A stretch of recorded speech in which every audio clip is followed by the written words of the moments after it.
Kah? Nih kayak semua yang misalnya mau cari apa seperti kayak apa gitu. Nah ini saya pengen tahu Nah ini Pak, ini jadi terkumpulan beritaan lapangan merasa ada yang 4 hari, yang 3 hari. Nah jadi lebih baik per hari walaupun sedikit. Iya. Nah ini intinya nih pakai itu nih. Iya, Nah, jadi ini kan yang kita bahas yang 3 hari yang lalu kan, adanya ajuan ini makanya saya suruh pilih mau yang tiap hari bisa cuma nggak bisa banyak kan gitu.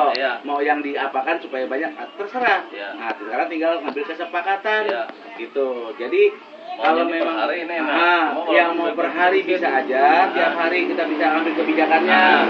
Cuma itu nanti minyaknya dipotong setelah sisa operasional berapa dan umum.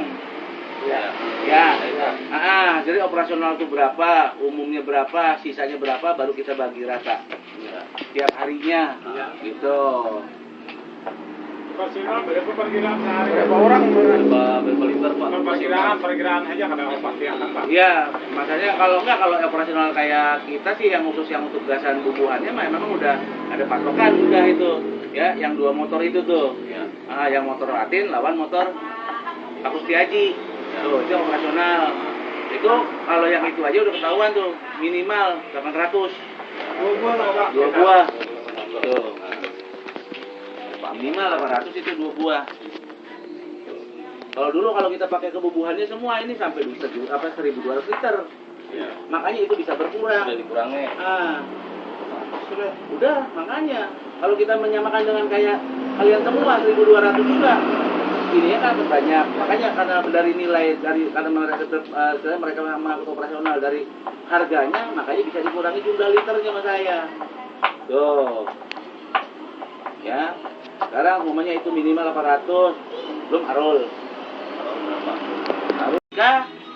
Nih kayak semua yang misalnya mau cari apa seperti kayak apa gitu. Nah ini saya pengen tahu Nah ini Pak, ini jadi terkumpulan beritaan lapangan merasa ada yang 4 hari, yang 3 hari.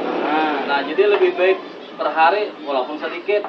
Nah ini intinya nih pakai itu nih. Iya, jadi ini kan yang kita bahas yang 3 hari yang lalu kan, adanya ajuan ini makanya saya suruh pilih mau yang tiap hari bisa cuma nggak bisa banyak kan gitu. Mau yang diapakan supaya banyak terserah. Nah sekarang tinggal ngambil kesepakatan gitu. Jadi kalau memang hari ini, yang mau per hari bisa aja, tiap hari kita bisa ambil kebijakannya. Cuma itu nanti minyaknya dipotong setelah sisa operasional berapa dan umum. Jadi operasional itu berapa, umumnya berapa, sisanya berapa, baru kita bagi rata tiap harinya, gitu. Operasional berapa perkiraan sehari? Berapa orang? Berapa liter Pak? Perkiraan aja kada pasti akan Pak. Iya, makanya kalau operasional kayak kita sih yang khusus yang untuk gasan bubuhannya memang udah ada patokan udah itu, ya, yang 2 motor itu tuh, yang motor Latin lawan motor Pak Kustiaji. Tuh, itu operasional. Itu kalau yang itu aja udah ketahuan tuh, minimal 800. 2 buah lah Pak. 2 buah. Tuh. Minimal 800 itu 2 buah. Kalau dulu kalau kita pakai kebubuhannya semua ini sampai 1.200 liter. Makanya itu bisa berkurang. Sudah dikurangi. Udah, makanya kalau kita menyamakan dengan kayak kalian semua 1.200 juga. Ini kan banyak, makanya karena dari nilai karena mereka mengangkut operasional dari harganya, makanya bisa dikurangi jumlah liternya sama saya. Tuh, ya. Sekarang umumnya itu minimal 800, belum arul.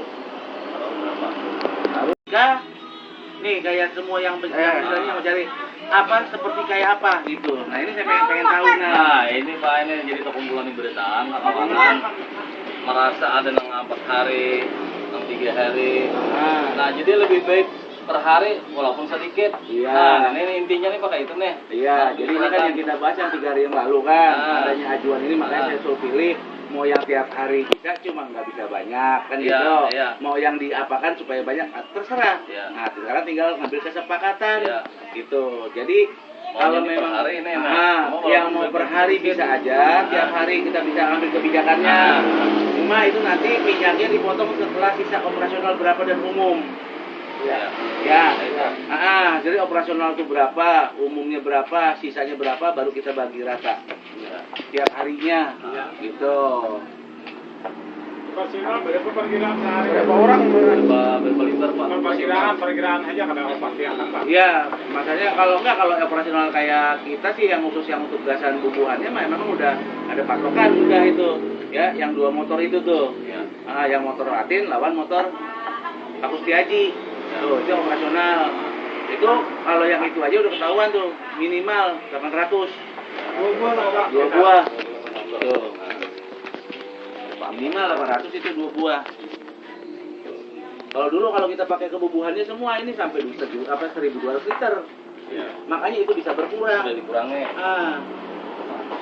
Udah, makanya kalau kita menyamakan dengan kayak kalian semua 1.200 juga, ini kan banyak. Makanya karena dari nilai karena mereka mengangkut operasional dari harganya, makanya bisa dikurangi jumlah liternya sama saya.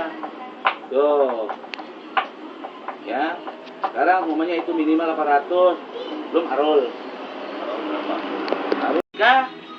Nih kayak semua yang misalnya mau cari apa seperti kayak apa gitu. Nah ini saya pengen tahu Nah, ini Pak, ini jadi terkumpulan beritaan kawan-kawan merasa ada yang 4 hari, yang 3 hari. Nah, jadi lebih baik per hari walaupun sedikit. Iya. Nah, ini intinya nih pakai itu nih. Iya, Nah, jadi ini kan yang kita bahas yang 3 hari yang lalu kan, adanya ajuan ini makanya saya suruh pilih mau yang tiap hari bisa cuma nggak bisa banyak kan Iya, gitu. iya. Mau yang diapakan supaya banyak terserah. Iya. Nah, sekarang tinggal ngambil kesepakatan Iya. gitu. Jadi Mau kalau jadi per memang hari ini, mau yang walaupun mau per sedikit. hari bisa aja, tiap hari kita bisa ambil kebijakannya. Cuma itu nanti minyaknya dipotong setelah sisa operasional berapa dan umum. Ya. Ya, jadi operasional itu berapa, umumnya berapa, sisanya berapa, baru kita bagi rata. Tiap harinya, gitu. Operasional berapa perkiraan sehari? Berapa orang? Berapa liter Pak? Perkiraan aja kadang pasti akan Pak. Iya, makanya kalau operasional kayak kita sih yang khusus yang untuk gasan bubuhannya memang udah ada patokan udah itu. Ya, yang 2 motor itu tuh. Ya. Yang motor Latin lawan motor Pak Kustiaji. Tuh, itu operasional. Itu kalau yang itu aja udah ketahuan tuh, minimal 800. 2 buah lah Pak. 2 buah. Tuh. Minimal 800 itu 2 buah. Kalau dulu kalau kita pakai kebubuhannya semua ini sampai 1.200 liter. Ya. Makanya itu bisa berkurang. Udah dikurangi. Udah, makanya kalau kita menyamakan dengan kayak kalian semua 1.200 juga, ini kan banyak. Makanya karena dari nilai karena mereka mengangkut operasional dari harganya, makanya bisa dikurangi jumlah liternya sama saya. Tuh, ya. Sekarang umumnya itu minimal 800, belum arul. Arul.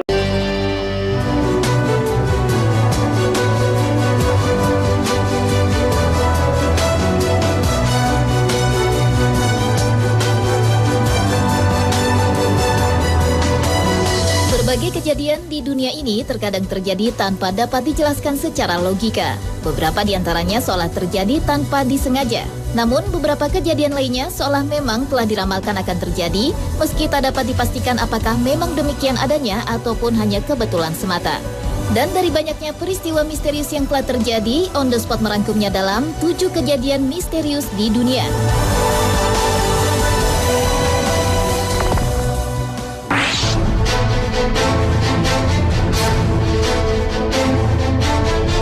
Diawali dengan kejadian aneh dan misterius yang dialami oleh Mark Twain. Seorang novelis, penulis, dan pengajar berkebangsaan Amerika Serikat ini pernah memprediksi dirinya sendiri semasa hidupnya.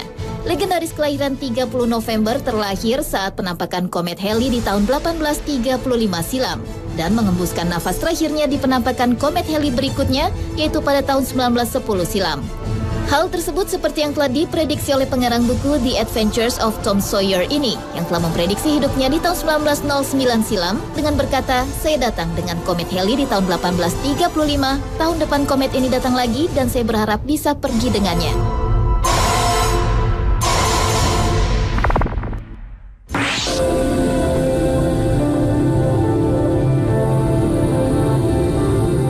Kondisi ketidaksadaran jangka panjang bagi penderitanya dan tidak dapat merespon segala rangsangan, bahkan dengan stimulus yang paling menyakitkan sekalipun, atau biasa disebut dengan koma, dapat terjadi karena suatu penyakit atau kecelakaan yang disertai trauma berat.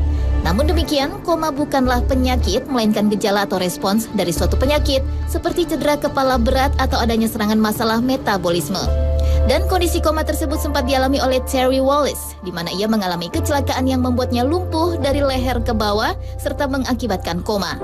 Namun yang menjadi begitu istimewanya, aneh sekaligus misterius, setelah 19 tahun koma, Terry berhasil sadar kembali meski mengalami kerusakan otak yang membuat memorinya terjebak di tahun 1984 hingga akhirnya terbangun di tahun 2003 lalu di saat usianya menginjak 42 tahun.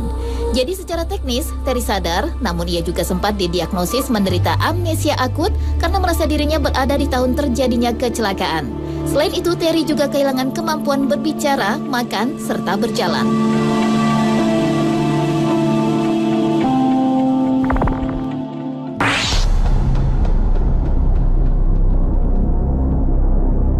Pada tahun 1898, seorang pengarang cerita pendek dan novel terkenal asal Amerika Serikat, Morgan Robertson, menjadi terkenal karena novel fiktif pendeknya berjudul Futility diluncurkan. Dalam novel tersebut menceritakan tentang kapal besar dari Britania Raya bernama Titan yang diharapkan tidak pernah tenggelam sehingga tak membawa cukup sekoci. Namun pada perjalanan di bulan April, Titan menabrak gunung es dan tenggelam di Atlantik Utara. Dan kemiripan antara tenggelamnya kapal fiktif Titan dengan tenggelamnya kapal Titanic pada tahun 1912 lalu itu pun menarik perhatian dunia. Meski ada beberapa perbedaan seperti di novel, Titan berpenumpang 3.000 orang, sedangkan pada Titanic sebanyak 2.207. Kemudian dalam novel ada 24 sekoci, sementara di Titanic ada 20 sekoci, namun keduanya sama-sama terbalik dan tenggelam setelah menabrak gunung es.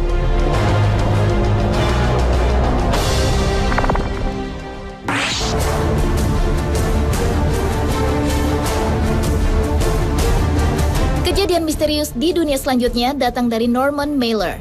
Saat seorang novelis asal Amerika Serikat ini memulai novelnya berjudul Barbary Shore, sama sekali tidak ada rencana bahwa mata-mata Rusia akan menjadi karakter di novelnya. Karena sebelumnya sosok mata-mata Rusia itu bukanlah tokoh utama, melainkan sebagai karakter minor yang akhirnya menjadi karakter dominan di novel yang dirilis pada tahun 1951 silam. Namun yang menjadikannya aneh karena entah berhubungan atau tidak, setelah novelnya selesai, petugas imigrasi Amerika menahan pria yang tinggal satu lantai di atas apartemen Norman. Diketahui pria tersebut ternyata adalah Kolonel Rudolf Abel, seorang mata-mata Rusia kelas 1 kala itu.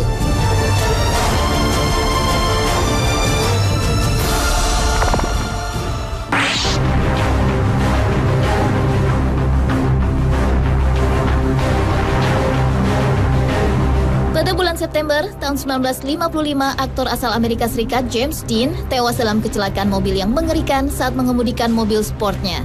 Setelah kecelakaan tersebut, mobilnya dipercaya menjadi kendaraan pembawa sial. Saat mobilnya diderek dari tempat kecelakaan, tiba-tiba saja mesin copot dan terjatuh mengenai mekaniknya yang melukai kedua kakinya. Akhirnya mesinnya itu dibeli oleh seseorang yang berprofesi sebagai dokter, lalu memasang mesin itu di mobil balapnya. Dan lagi-lagi, kesialan juga menimpa si dokter yang tewas seketika saat balapan. Sementara pembalap lain di arena balapan yang sama dengan si dokter itu tewas di mobilnya yang ternyata dipasangi poros kardan milik Dean.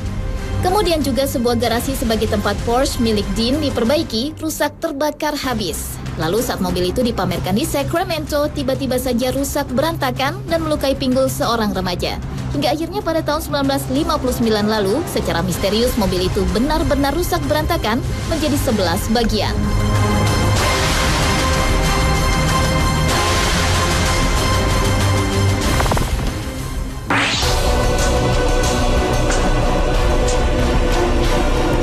Beralih ke kejadian misterius di dunia berikutnya. Pada abad ke-19, penulis cerita horor terkenal asal Amerika Serikat Edgar Allan Poe menulis sebuah buku berjudul The Narrative of Arthur Gordon Pym yang langsung menjadi kenyataan. Buku tersebut mengisahkan tentang 4 pemuda yang selamat dari kecelakaan kapal yang terombang-ambing berhari-hari di tengah laut sebelum akhirnya memutuskan untuk membunuh dan memakan awak kabin bernama Richard Parker. Kemudian, bertahun-tahun setelah novel tersebut dirilis, di tahun 1884 silam, ada sebuah kapal layar bernama Mignonet yang tenggelam dengan hanya 4 orang selamat. Selama berhari-hari terdampar, akhirnya 3 senior dari kru kapal itu memutuskan membunuh dan memakan awak kabinnya. Dan ternyata nama awak kabin itu adalah Richard Parker.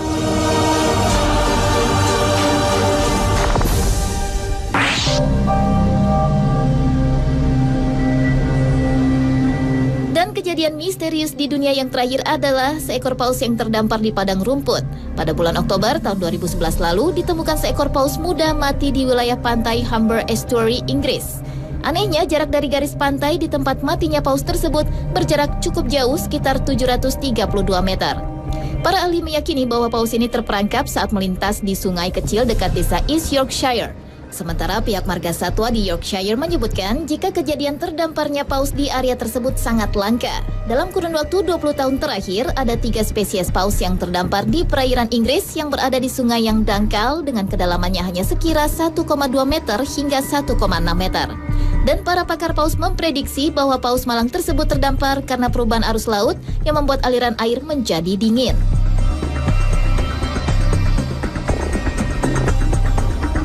Pemirsa, itulah 7 kejadian misterius di dunia versi On The Spot.